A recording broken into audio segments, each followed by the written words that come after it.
Right, so I'm out here on the river today catching smallmouth bass, and unfortunately my battery on my GoPro just completely gave in, and I turned on the GoPro after I got a bite. Nothing happened at all. I do have the fish on the stringer, so I'll show you the fish. This is what I'm using right now. I took a crayfish imitation soft plastic with a small 1/8 ounce jig, a black jig. It's a skirted jig. The water depth is about 5 feet.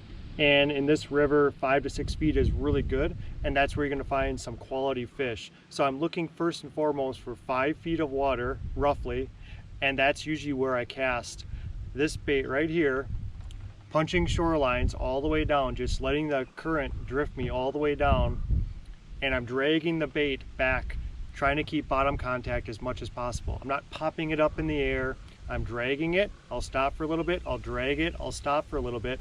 Then, as you know, maybe if you've caught smallmouth before, you'll get that bump, bump. That's when you know to wait a second, direct your rod tip toward the fish, set the hook, and reel it in. That's exactly what I did with this fish right here that I'm about to show you. So I've got a decent 15-inch smallmouth bass right here. It's on the stringer because I wanted to show it to you. I'm going to release this guy in just a little bit. I'm floating down the river in a canoe right now, and I'm just making sure that I'm staying within about 20 yards of the shore, and I'm in a part of the river, like I said before, that's consistently 4 or 5, sometimes 6 feet deep, rather than like 2 or 3 feet of sand and stuff. There's a lot of boulders, smaller rocks, gravel, so there's a good diversity of structure within this area of the river. There's not a lot of weeds, so it's much better for smallmouth. I do catch walleye here from time to time, and so that's the strategy I'm going with today, to catch fish just like that. And I've caught them much bigger than the one that I just showed you. So hopefully my GoPro continues to work. It seems to be working fine just now. I'm going to see if we can get another one here to show you exactly what I do when I'm fighting these fish. Stay tuned.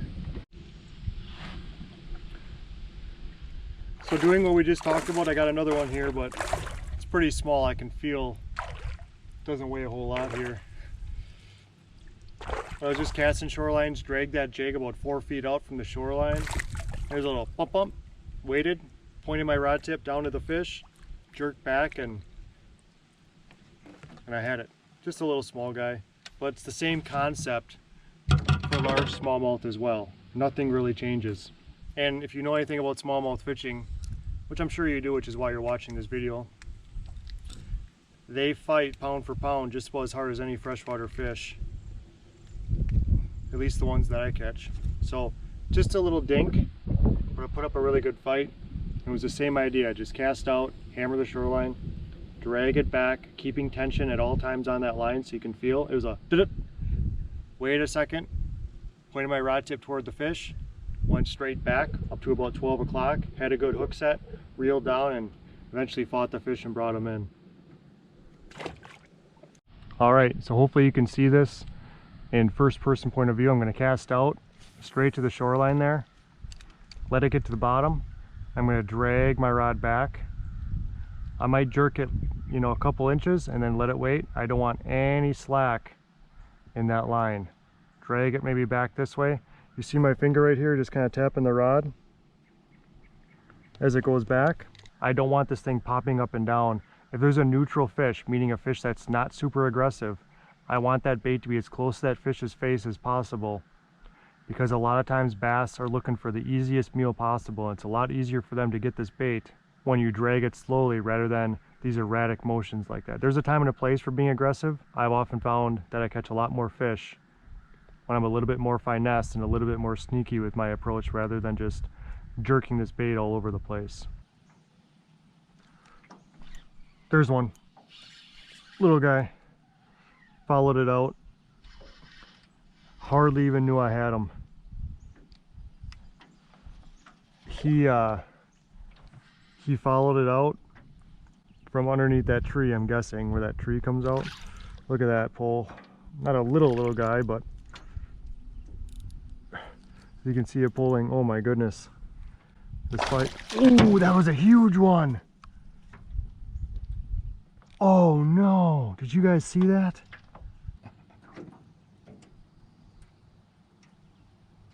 I don't know if you can relate.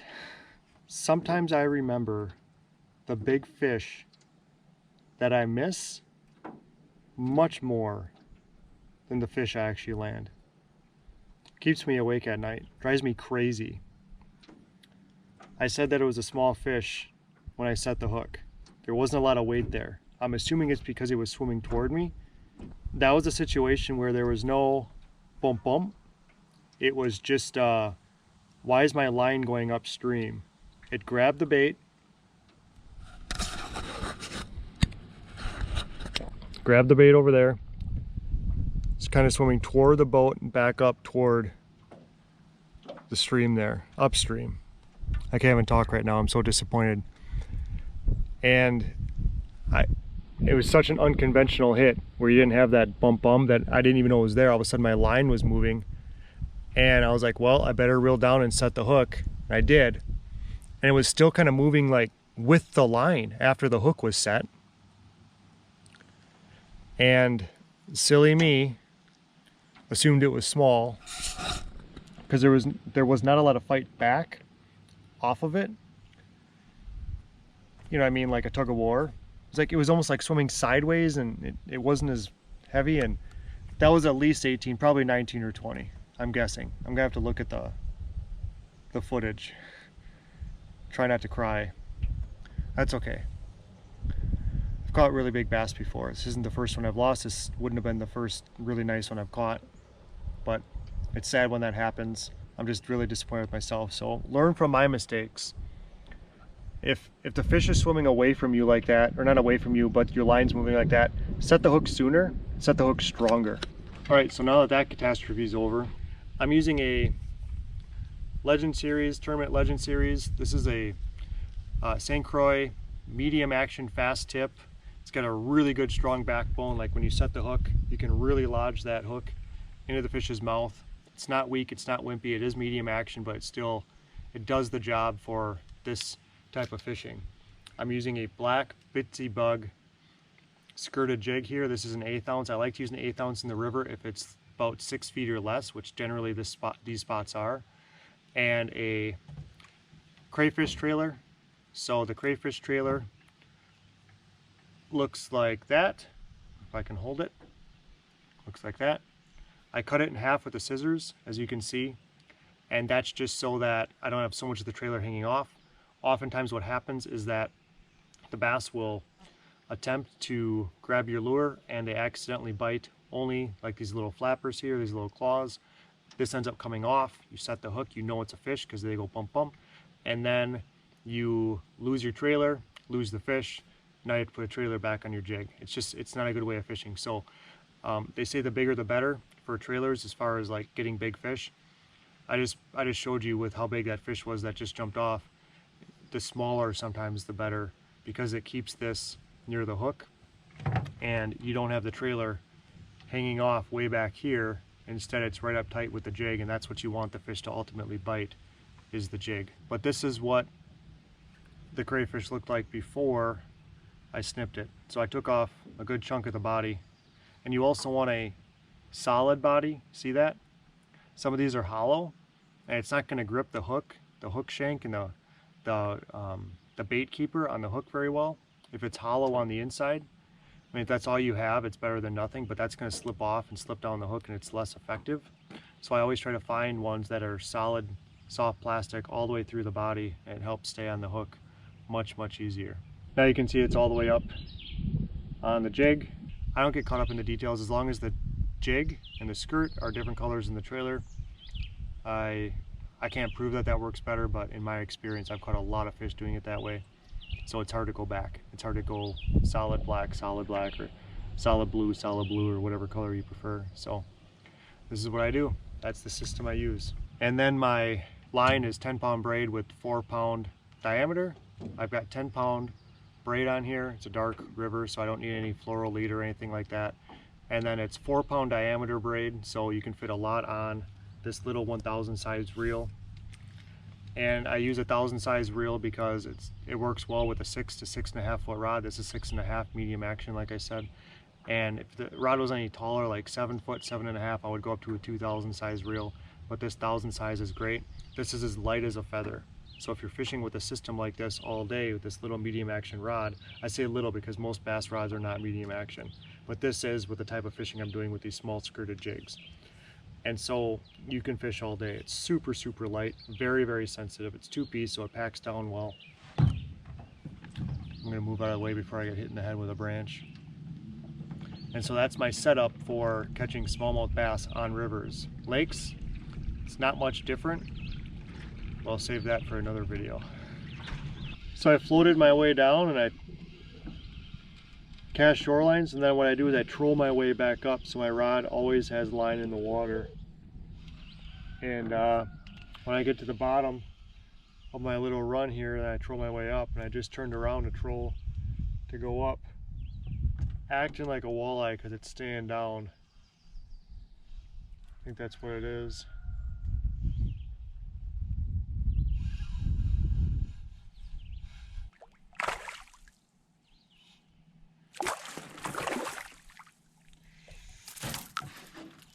Not a bad, ouch, not a bad size. So there we go, we got a nice little 15-incher over here. And I jig down the river, I cast shorelines like I was showing you I was doing before, and then when I turn around to go back up, sometimes I repeat the process. Then I troll my way back up. That way I'm not just driving the canoe back up and not doing anything without the line in the water. So that's the idea, is to make sure that I've always got line in the water. It's just an effective way to catch more fish. I can catch smallmouth or walleye going back up the river, and then I start casting shorelines, letting the current bring me back down with a jig going for smallmouth specifically. And this is just a good way to do it. And so if you haven't seen my last video about trolling for walleyes in the river, check it out, because it's a really easy way to increase your odds of catching walleye in the river. If you like fishing rivers and you like fishing walleyes in the river, it's a really fun way to catch fish. Same thing just happened. I was trolling. This is like 30 seconds after I just released that fish, that walleye. It's acting kind of goofy on the surface here.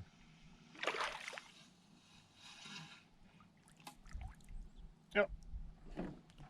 Got another one, as you can see here. So what I'm going to do with this one, it's very tiny, not worth measuring at all. I'm just going to release it over the water. Here I'm just going to shake it off using the pliers. It's probably better for the fish, better for me. I don't want troubles in my fingers today. So probably the best thing to do. Oh. He is not a happy camper.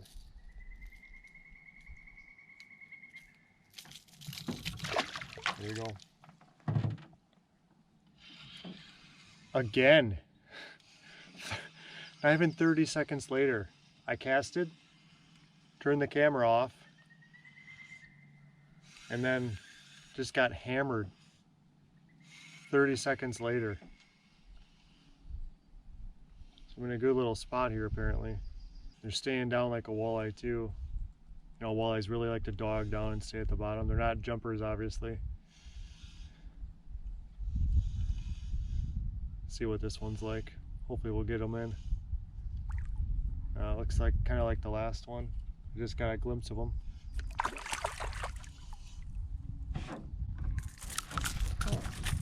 Oh. Not a fan of treble hooks in the fingers. I don't know about you. But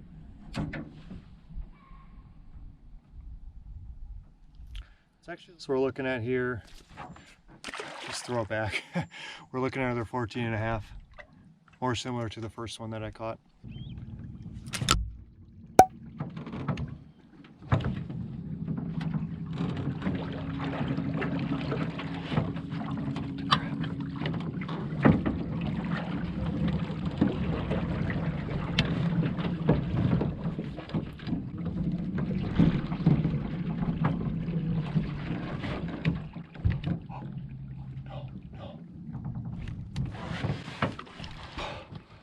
My line just ripped off the end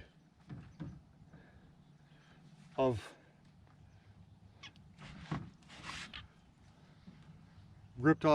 my pole, and I have a fish.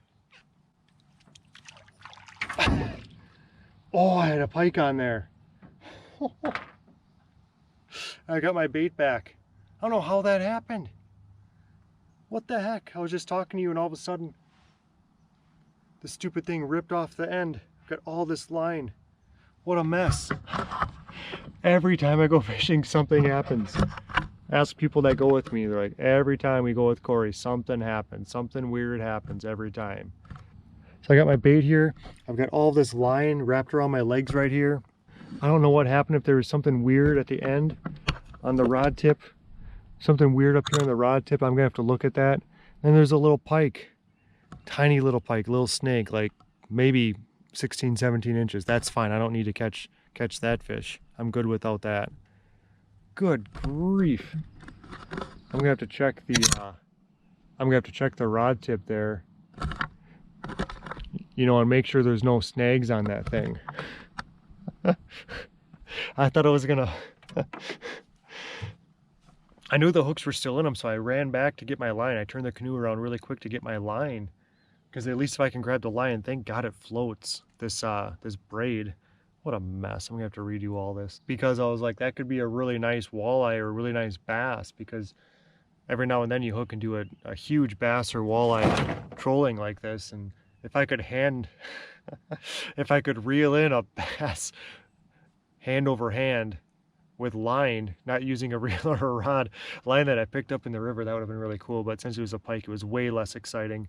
Not that it was a pike. I like catching northern, but not 16-inch northern or whatever. It was really tiny. So I'm going to re-rig and cast back out there. Maybe I'll use my other rod in case that one's got some issues with the rod guides cutting the line. I'm not sure what happened, but I set the hook, and that shouldn't have happened. I didn't set it that hard, and all of a sudden my line just broke. Braid should not break that easily.